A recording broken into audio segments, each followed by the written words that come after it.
Sempat ricuh Ormas Pemuda Batak Bersatu, kesal tak bisa tonton langsung sidang Ferdy Sambo. Organisasi Masyarakat Pemuda Batak Bersatu ricuh di depan Pengadilan Negeri Jakarta Selatan pada Senin 17 Oktober. Mereka berteriak-teriak di depan pengadilan karena tak diizinkan masuk untuk memantau langsung sidang Ferdy Sambo CS soal perkara pembunuhan berencana terhadap Brigadir J. Mereka tidak bisa masuk karena memang Pengadilan Negeri Jakarta Selatan membatasi jumlah pengunjung dalam sidang perdana Ferdy Sambo CS ini. Tidak lama kemudian, anggota kepolisian yang berjaga akhirnya mengizinkan perwakilan dari ormas tersebut untuk masuk ke pengadilan. Sementara itu, Ketua DPC Jakarta Timur Kelompok Pemuda Batak Bersatu Indonesia, Lira Silitonga mengatakan pihaknya berharap hakim bisa bersikap adil dalam persidangan ini. Untuk informasi, kasus Ferdy Sambo mulai disidangkan pada Senin 17 Oktober 2022 mendatang. Pada hari ini, 4 terdakwa kasus dugaan pembunuhan berencana terhadap Brigadir J akan digelar. Keempatnya yaitu Ferdy Sambo, Putri Chandrawati, Bribka Riki Rizal, dan Kuat Ma'ruf.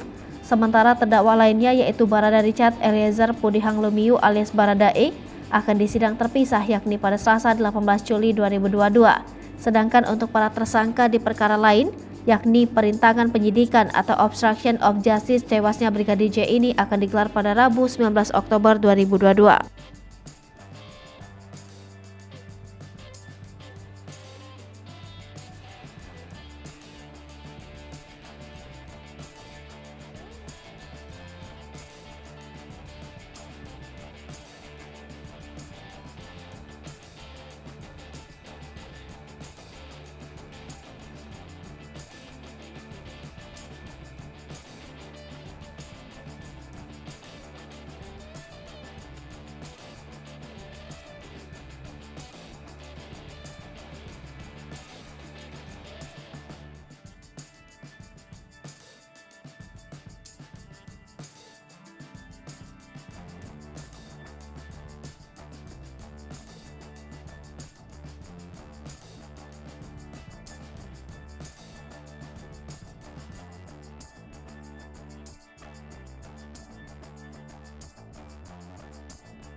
Pemirsa Sri Popo TV, jangan lupa komen, like, dan subscribe, serta tonton terus berita-berita terupdate lainnya ya.